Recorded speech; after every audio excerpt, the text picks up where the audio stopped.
Resuscitation.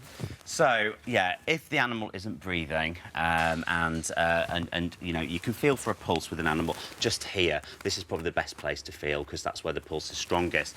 But if the animal's actually stopped breathing, then you may need to do emergency resuscitation. This is in humans. You know, I think you have a better chance of bringing people round in this situation. But in dogs, very few animals that you end up resuscitating come round. So I think it is an emergency, a last-minute resource, and you have to really prepare for the worst at this point. But again, keep calm and follow these instructions. So you want to make sure the airway is clear, and what you do is kind of extend the neck and pull the tongue out. This model demonstrates that quite nicely. Yeah. Open the jaws and have a look and make sure there's nothing that's obstructing inside the mouth. If there is something, how do you get it out? So, preferably two people.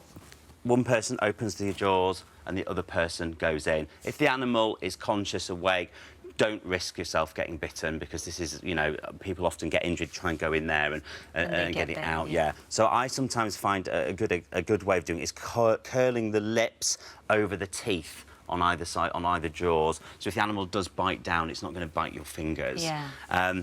Once you've checked the airway clear, if that's all fine and the animal's not breathing, then you need to close this mouth like this and you actually blow into the nose. Oh, animals. really? Yeah, you blow into the nose. So it's short, sharp breaths like this.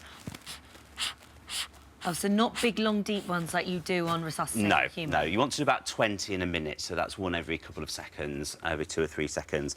And then for the heart compressions, you bend the knee up, the elbow up there, sorry, and the point where it just behind the elbow on the chest, and you want to do about a third of the depth of the chest, the compressions like this. Oh my gosh, my gosh. So that is a very last-minute resort, I think. The thing I would say, first of all, is get somebody on the phone to a vet and get them to give out your advice. But if you've got information about is the animal breathing, what colour are the gums, the vet or the nurse in an emergency situation will be able to advise what to